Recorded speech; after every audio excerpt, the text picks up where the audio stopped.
Assalamualaikum warahmatullahi wabarakatuh.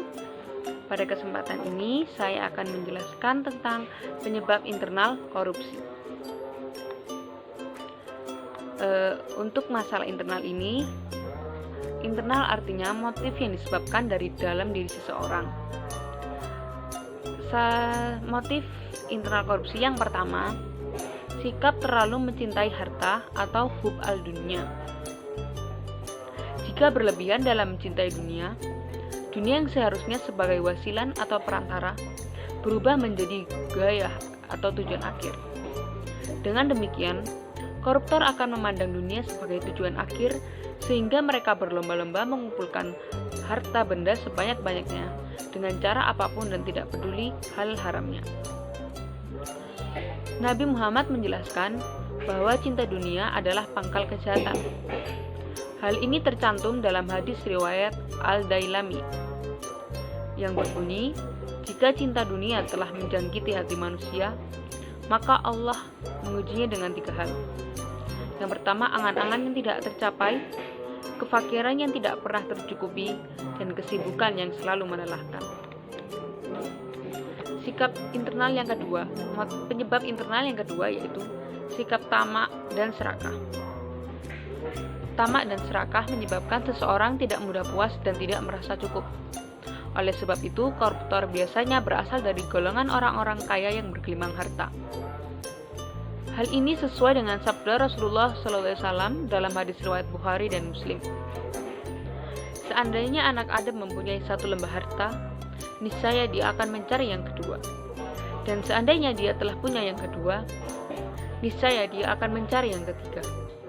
Dan tidaklah dapat memenuhi perut anak Adam kecuali tanah atau kematian, dan Allah menerima taubat hambanya yang mau bertobat. Penyebab ketiga,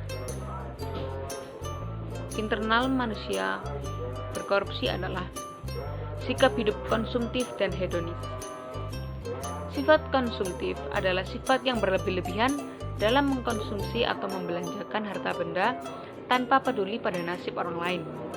Sementara hedonis adalah sikap yang menganggap kesenangan dan kenikmatan materi sebagai tujuan utama dalam hidup.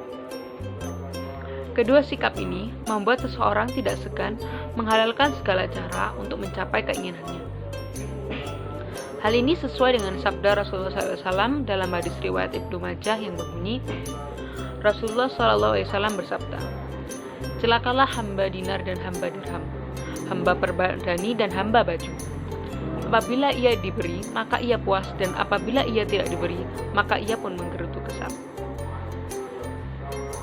Penyebab internal yang keempat yaitu hilangnya nilai kejujuran. Kejujuran dalam budaya Islam adalah hal yang paling berharga namun juga sulit untuk dilakukan. Padahal kejujuran dapat menghindarkan manusia dari perbuatan keji dan mungkar. Untuk memperkuat nilai kejujuran ini harus ditumbuhkan dan ditanamkan sejak kecil agar nilai baik ini terbawa hingga dewasa.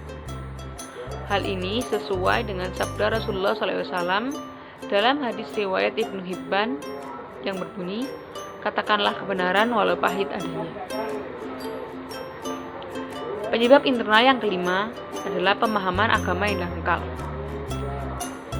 Sebagian besar penduduk Indonesia adalah orang Islam. Itu berarti hampir dapat dikatakan yang banyak melakukan korupsi adalah orang Islam. Hal ini dapat terjadi karena kurangnya pemahaman agama yang diterima dan kurangnya ibadah yang mendekatkan diri kepada Allah seperti sholat, zakat, puasa, dan haji. Ibadah yang mereka lakukan hanya sekedar identitas dan ritual belaka, sehingga jiwa keislaman mereka tidak terbentuk. Sekian dari saya. Wassalamualaikum warahmatullahi wabarakatuh.